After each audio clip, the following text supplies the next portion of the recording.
In this Warframe guide, I'm gonna show you the best Kuva farms currently available in the game. We're gonna go over what exactly you can do to get it, and which methods are the most efficient so you can get even hundreds of thousands of Kuva every single week. As always, a massive thank you to all my generous channel members who help me keep the lights on. And with that being said, let's jump right into it. First, let's take a quick look at how you can generally boost your Kuva income, and then we go over the specific methods. Now, of course, if you're willing to spend a little bit of money, you can always get a resource booster for your Kuva farm, in which case I would recommend the 3-day one. If you're lucky, you might as well get a login booster for resources, in which case that's probably a good day to farm Kuva if you need some, and double resource weekends, which usually happen with specific updates, of course, also work.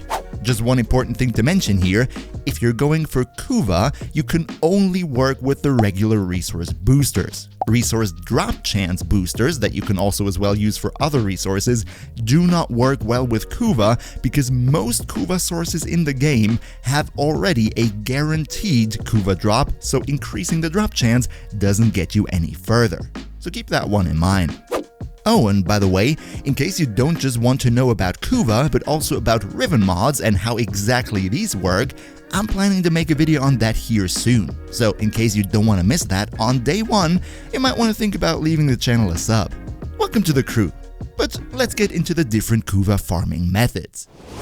First of all, Kuva is in the drop tables of your daily sortie and your weekly Archon hunt. In both cases, the drop chance after completion is 12%. In case of the sortie, you get 6,000 Kuva, and for the Archon hunt, you get 12,000, which are nice numbers. However, 12% is not that much, so with sorties and Archon hunts, you cannot reliably farm Kuva. However, there are still nice drops that you get here and there on the side, because let's be real, your sortie and Archon hunts are activities that you should be doing all the time anyway, just like giving the video a like to help it spread to more people.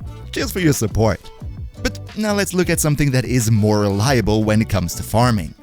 One method to go for, which is also always available, would be bounties in the 3 open worlds.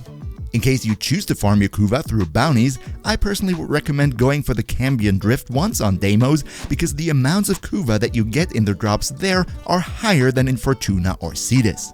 However, I would also recommend not going for the bounties because they're pretty unpredictable, the drop rates are not that high, and if you don't need to do the bounties anyway and just take some Kuva on the side with you, there are way better farming methods with more Kuva outcome per minute. One of them, for example, would be the Kuva Siphon missions. As you might have seen, the Kuva Fortress on the star chart is not static, it floats around in a circle. And on the planets that are currently next to the Kuva Fortress, the so-called Kuva Siphon or Kuva Flood missions will appear. My personal recommendation would be go only for the Kuva Flood missions because they will pay you out twice as much as the normal Kuva Siphon missions, clocking in at around 1,200 Kuva for completion. With the Kuva Fortress movement speed in mind, you can expect 1 or 2 Kuva Floods to pop up roughly every hour. In case you've never done one of these missions, it's actually pretty simple. You go in, play the mission as normal, and then run around the map and look for this Kuva Siphon object. Once you've found that, it has 4 tentacles, which after some seconds will start spreading out and sucking in more Kuva. You can hear that also with the sound in the mission, and what you need to do then is look out for that black cloud coming closer to the siphon, and once you see it, you switch into your operator form and void sling through the cloud. That will then destroy the tentacle. You do that 4 times, and then the siphon will explode and you will get the Kuva out of it. One thing to mention here, the Kuva is not considered an end mission reward in that case, but an actual enemy drop, which means if you have a Smida Kavat with you and that procs the charm buff onto you, you will get twice the Kuva from that siphon. So it might actually be worth intentionally failing some of these clouds first in order to give your Kavat some more time to proc the buff onto you, so you destroy the Kuva siphon once you have the buff to get twice the payout. Also, by the way, one nice bonus for doing these Kuva Flood missions is that you get a guaranteed Requiem relic on mission completion, which, as you know, you also need to get the mods for the Parazon in order to down the Kuva liches. And speaking about Requiem relics, you can also get up to 1200 Kuva out of them when you crack them open, but I personally would not recommend going for that because the Requiem mods for the Parazon are way more valuable and you want to go for them if you have the chance. But there are two missions in the game that are way more consistent and, in my opinion, way nicer to get Kuva out of than everything that I mentioned previously. And these would be the Kuva Disruption and the Kuva Survival on the Kuva Fortress tileset. For the Kuva Disruption, you are guaranteed a Kuva payout for every single reward rotation, and the demo units that you're going to be facing quite a lot are also guaranteed to drop you Kuva. However, for the Kuva Disruption, as nice as it may be, I would only recommend doing that if you have a pre-made team that knows what they're doing. Because if you want to maximize your Kuva payout with the Disruption, you want to speedrun the mission and get the rounds done as fast as possible, which means you want to have multiple consoles on at the same time, and that means your team has to be at least decent. If you're trying to solo it or do it with a random squad, chances are your Kuva payout per minute is not going to be as high as it would be if you were to do the survival mission in turn. And speaking of the Kuva survival mission, that is basically the go-to consistent Kuva farming method in the game.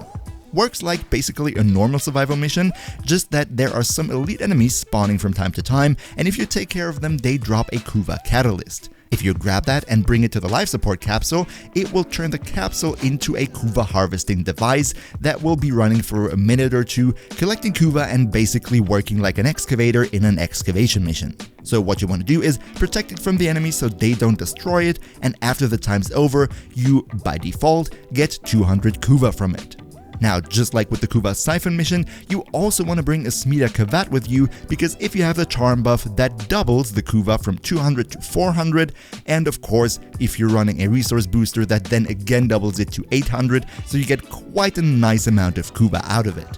The good thing about the Kuva Survival is that you can either do it even solo or just with a random team and you don't need any specific skills for it. It should be going quite nicely anyway. However, one thing I would recommend is at least having one Necros in the team, because that will increase the drop chances of the personal life support modules that are being dropped by the enemies, meaning your life support level is always going to be high and you will never have to use those capsules actually to get your life support up and can turn every single one of them into one of the Kuva harvesters. As to how long you want to stay in this mission, I would say the sweet spot is somewhere between 30 and 60 minutes, because over time it doesn't get more efficient, but you will start losing more of these Kuva harvesters because the enemies are getting stronger. My personal Kuva farming routine, and what I also would recommend you try out, is you go into the Kuva survival mission for 30 to 60 minutes, then get out of it, and by that time the Kuva fortress will have wandered on the star map a bit further, so that there's a high chance there will be a new Kuva flood popped up on the map. Then you go, do that. After you're done with that, you go into the Kuva survival again for one round, and after that's finished, you rinse and repeat that, so you combine the best of both worlds, the Kuva flood missions and the Kuva survival missions at the same time. But while these missions are surely nice and I like doing them, you should absolutely try it out for yourself. Actively doing missions is not the only way to get Kuva. You can also sort of get it passively and a large sum of it. Here's what I mean. In every single Nightwave season, there's at least one, maybe sometimes also two Nightwave rewards that will pay out Kuva, either 10,000 or 20,000. And in case you're not there yet, you can also get 50 of your Nightwave credits, go to the Nightwave shop, and get 10,000 Kuva for that. However, I would only recommend buying it from the Nightwave shop if you already have enough of all the other Nightwave shop exclusive items like Orokin Catalysts, Orokin Reactors, and so on. If you speak German, go check out his channel too. If you have that though, feel free to dump all your Nightwave credits into Kuva. But if Nightwave is simply not your cup of tea, no problem.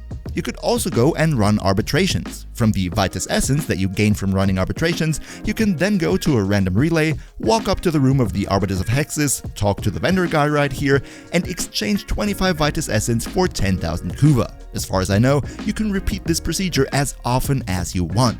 So if you love arbitrations, then go ahead, do that, grab some nice arbitration rewards on the way, and dump your Vitus Essence into Kuva. Same thing goes for Steel Path, because also on any relay, you can go to Teshin and exchange 15 Steel Essence that you get from Steel Path missions for 10,000 Kuva each. However, this is limited to only 25 exchanges per week, so this way you can get a max of 250,000 Kuva per week, which, if you ask me, is quite a lot already. And in addition to that, every 8 weeks there's a specific Teshin rotation where you get the offer to buy 50,000 Kuva for 55 Steel Essence, so keep that one in mind. And in case you already have the new War Quest done, you can also get Kuva from the Zariman once per week. If you walk up to Archimedean Yonta, you can take 5 Void Plume Pinions and exchange that for 35,000 Kuva once a week. Those Void Plume Pinions are gained by fighting the Void Angels on the Zariman, so if you run active Zariman missions anyway, that's a great opportunity. But even if you don't like doing these active Void Angel fights, usually you can trade other Void Plumes for Void Plume Pinions with Archimedean Yonta in a rotation that refreshes every couple of hours, so over the course of 1 week, it's pretty likely that you can get your 5 Void Plume Pinion that you need for the Kuva by simply exchanging regular Void Plumes for it without having to fight the angels in the first place.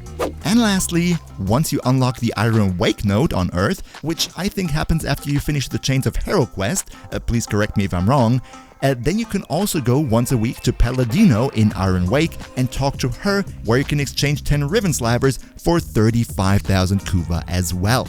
There are also some other methods that you can theoretically do to get Kuva, but I personally think they're absolutely not worth it, so I'm just not gonna mention them. Alright, I get it. That was a whole lot of different methods that you can do to get Kuva, and you're probably wondering what the heck are you supposed to do and which one of these are actually worth pursuing. So let's take a final verdict at what is the best Kuva farming routine for you to do every single week to get the most out of it. As I previously mentioned, I personally would recommend either doing the Kuva Survival or Kuva Disruption missions, depending on your team, as your regular Kuva activity, in exchange with the Kuva Flood missions, which you want to throw in after every Survival or Disruption run. Ideally, you want to do those active Kuva missions in the Steel Path version, because then you will have Acolyte spawns that will give you Steel Essence, which you can exchange with Teshin for more Kuva, and also in Steel Path missions, you have a higher chance of Eximus units spawning, which have a chance to drop Riven Slivers on death, meaning you can take these to Palladino and also get Kuva from her in exchange for these Riven Slivers. So you effectively kill multiple birds in one stone. In case you're not yet comfortable with doing Steel Path enemies, that's no problem. You could also go and do arbitrations for the Vitus Essence and then exchange that for Kuva, which has a positive side effect of gaining you a ton of endo on the side. And if you have the new War Quest done already, then I would recommend trying to get those 5 Void Plume Pinions per week to get the 35,000 Kuva from Archimedean Yonta on the Zariman 10-0 as well. If you manage to combine all these methods nicely, then it is absolutely possible that you will get multiple hundreds of thousands of Kuva every single week, getting you your Riven of your dreams. So definitely try to work that into your weekly Warframe routine if you're in desperate need for Kuva and those Riven rerolls. As I previously mentioned, farming Kuva and farming Endo can be combined nicely. But if you want to know the truly best way to get Endo in the game, then you gotta check out my Endo guide right here. Another massive thank you to Akimbo Fade, Niels V, and all other generous channel members for your continuous support. If you too want to support what I do, then you can do so with the join button down below. We see each other, hopefully in the next one, and until then, as always, good loot.